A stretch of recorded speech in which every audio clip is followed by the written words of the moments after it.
If you feel burned out, most advice will tell you to do less.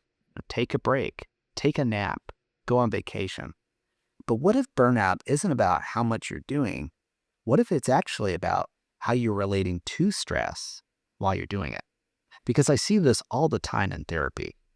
People who are exhausted, and it's not because they're lazy, but it's because they're stuck in these patterns that look helpful on the surface, but are quietly keeping them stuck in a cycle of burnout. Now, today I want to walk you through what Dr. Debbie Sorensen calls the 10 types of burnout cycles. And as you listen, I want you to pay attention to this. Which one of these sounds like your internal voice? Because once you can see the pattern, you can start to change your relationship with it. Now, in ACT, we don't just look at behavior, we look at the function of that behavior. In other words, not just what you're doing, but what it's trying to do for you emotionally. What is its function? And burnout patterns are actually survival strategies. They're attempts to manage that stress, to manage that pressure, anxiety, or self-doubt. But over time, they start to backfire and they become automatic, and you become in that cycle that goes over and over, where you're no longer choosing it, but it's choosing you. So these are the 10 types of burnout. Number 1 is the busy bee. Now this voice sounds like this. If I can just get through this list, then I can relax. This is the pattern of trying to outrun stress by doing more. And here's the trap. It feels productive. It even feels rewarding. There's a dopamine hit that comes from checking off those things off that list. But the list doesn't end. As Dr. Sorensen says, we convince ourselves that the relief is just around the corner, but more tasks keep appearing. So instead of escaping stress, we stay stuck in motion, which is stressful. In ACT terms, this is often driven by rigid internal rules, such as, I have to stay productive. I am productive. I can't fall behind. I have to be ahead. But the more you chase the horizon, the further it moves. And so there's some deception to that kind of thinking pattern. So the busy bee is number 1. Number 2 is perfectionism. Now this voice sounds like this. If I can get this exactly right, then I'll be okay. And this isn't just about having high standards. It's about trying to control how you're seen and how you feel. And underneath that perfectionism is often a profound fear. There's a fear of failure, a fear of judgment and what that'll bring to me. It's also a fear of not measuring up, to be disliked if they really saw. So you work harder, you refine more, you check again, you pour over and over and over. And it's not just to do well. It's not just to say, hey, good job, Sean, but it's to avoid feeling exposed. But perfectionism is a game that you just can't win. You can't be perfect enough, because perfect, or this ideal of being perfect, just keeps moving. And eventually that cost starts to show up. And the more time you're spending pouring over that, the less time you have for your life. That means less connection with those who are important to you and less rest. And you don't just lose energy, you lose space for what matters. Number 3 is the people pleaser. Now, I'm a recovering people pleaser myself, and this is what that internal dialogue sounds like. This voice says, it's easier if I just say yes. It's almost a default. Saying yes is always better than telling somebody no. Now, this is what the research calls the human giver syndrome. I like that, the human giver syndrome. Now, feeling like it's your responsibility to keep everyone else happy. And again, this looks good on the outside. I mean, you might appear like you're caring, you're generous, easygoing, reliable, but inside something else is happening. You're avoiding. What are you avoiding? Well, when you're choosing to be a people pleaser, you're avoiding conflict, namely. Conflict is is very bad. You're avoiding maybe guilt. If I say no, then what does that make me? It makes me bad. Or you're avoiding that discomfort. It's just easier if I just say yes. So instead of the 10 seconds of tension as they swallow the no you just said, you take on months of overload. And eventually something begins to shift. You feel exhausted and resentful, which is like, hey, I'm Mr. Helpful here. Why do I feel like I'm so resentful and negative? And it's towards the very people that you're trying to help. So that's a recipe for burnout. Number 4 is the do-gooder. Now, this voice says, if I don't carry this, who will? It's kind of like I got to step up. Now, this is common in helpers, such as therapists or teachers, could be pastors, health workers, but people who care deeply. And that's the key. There's nothing wrong with caring, but over time, that care can turn into pressure. You start to feel responsible, not just for your role, but for outcomes you can't control. This is where you take on the group identity for your workplace. You become over responsible. And this is where things like moral injury may show up. And it's that painful gap between the help you want to give and what reality actually allows. And when that gap keeps showing up, you don't just feel tired, you feel guilty, discouraged, even hopeless, because you're trying to do good and instead bad results. And it's hard. It's hard to deal with. Number 5 is the marching soldier.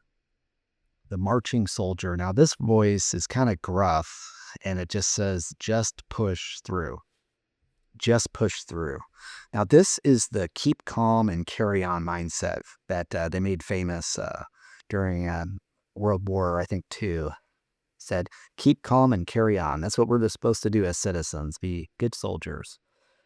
But what happens when you keep calm and carry on, you have that as a thinking pattern, it means you start to ignore very important signals, such as ignoring the body, or you ignore your emotions, and you just keep moving, even though the consequences are starting to become evident. There's things happening in your body because of that stress.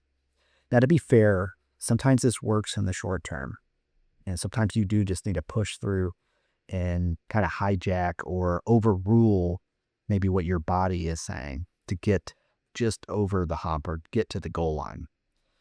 But long term, it creates a different kind of exhaustion, because when you suppress your emotional world, you don't just turn down the stress, you turn down everything else. So connection, joy, presence, and you become functionally disconnected. Now, you're functional, but you're also disconnected. You numb out to the very things that are important that you care about.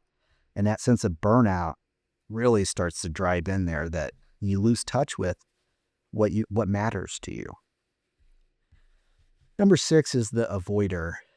Now, the avoider, their inner dialogue sounds like, what's the point?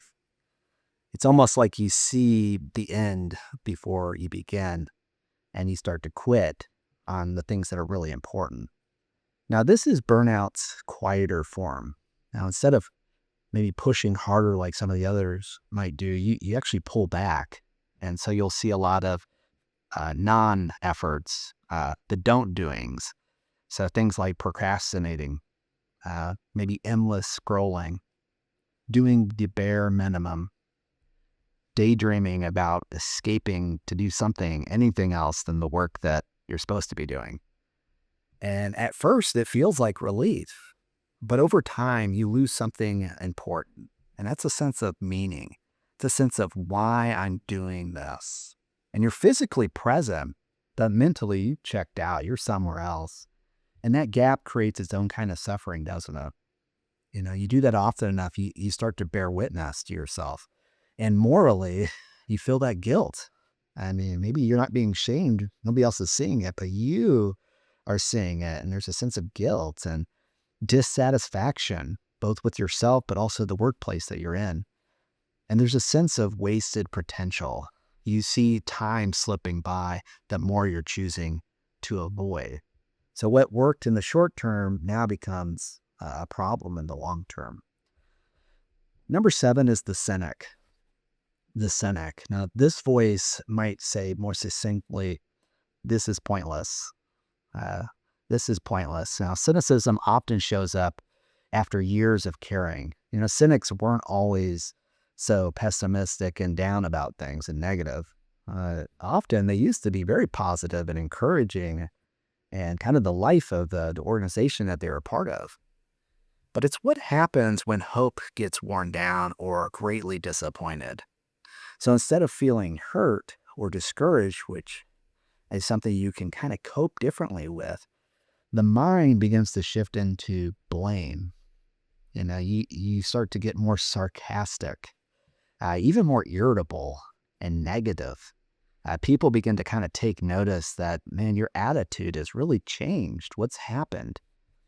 And it's when that hurt begins to really set in and there's a lot more blame, and that anger is something that you almost feel indignant, like, I should feel this way. This is unfair. This isn't right. The system's broken.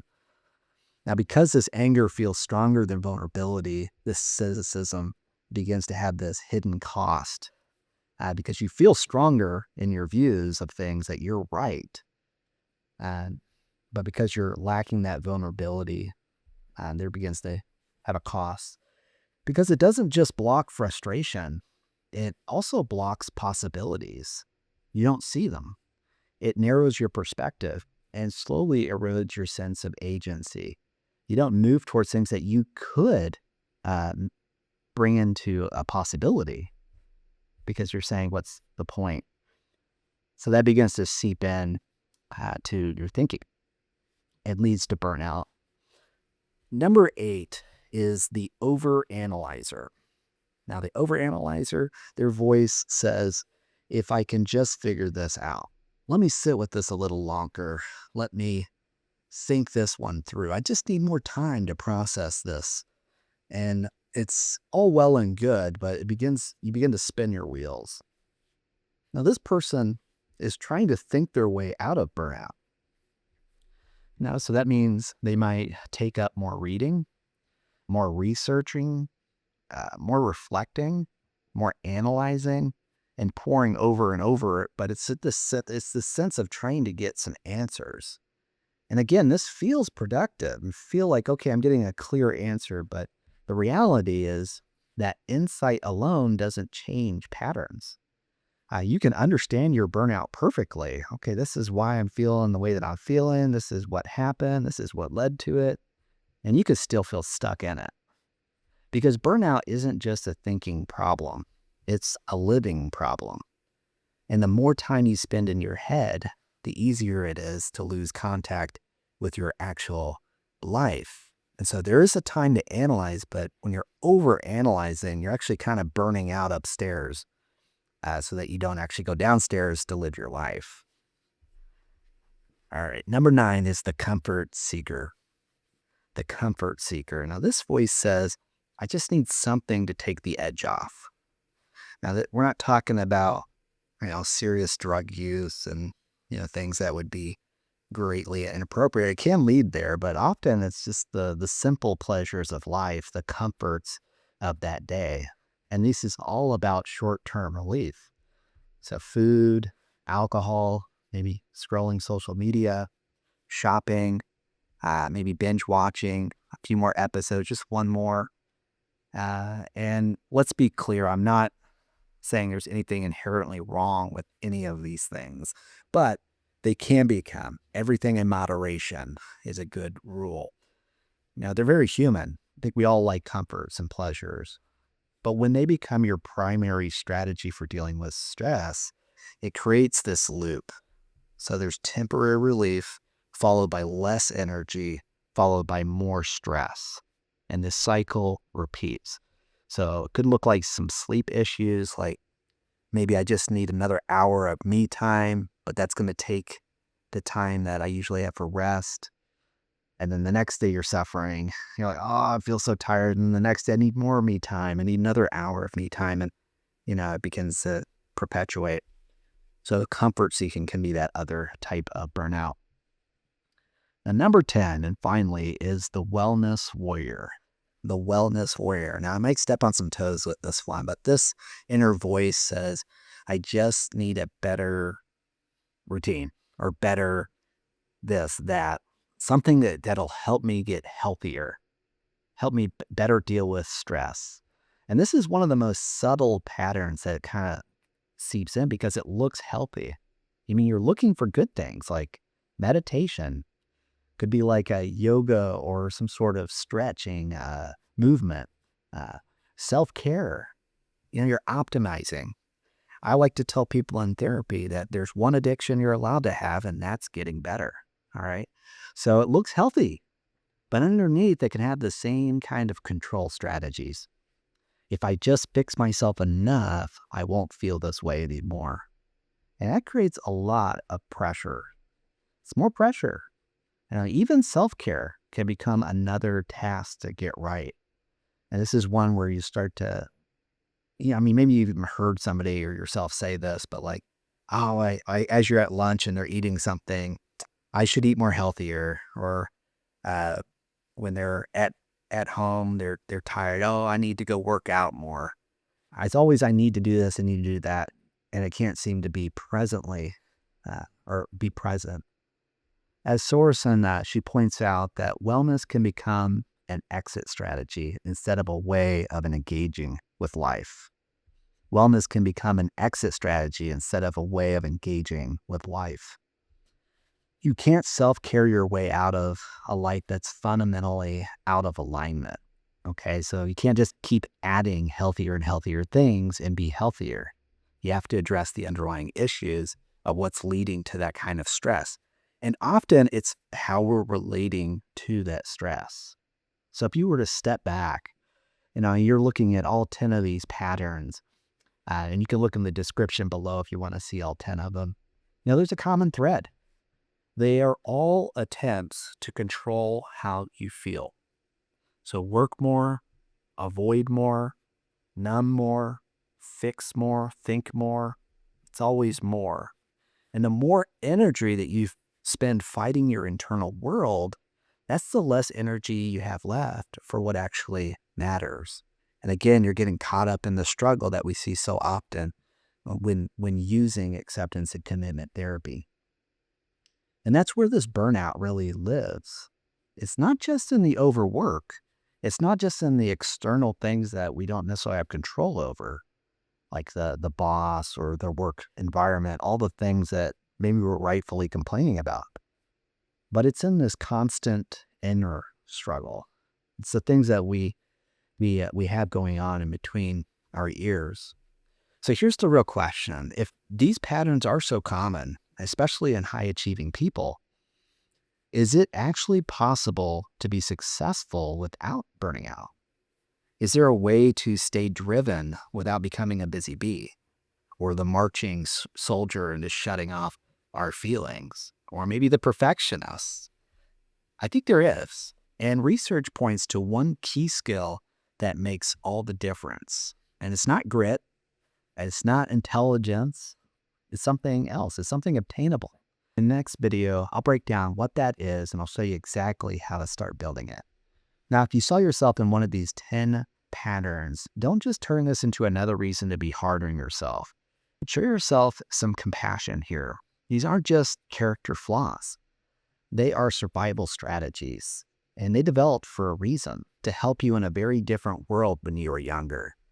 But what helped you survive then may be what's keeping you stuck now and may be leading to burnout if you're not already there. Now, comment below, which one of these has showed up for you the most? Which one do you identify most with? For me, it's the people pleaser. I know that that's one that I struggled with and I'm still recovering from. It's hard for me to say no when yes just feels a lot easier.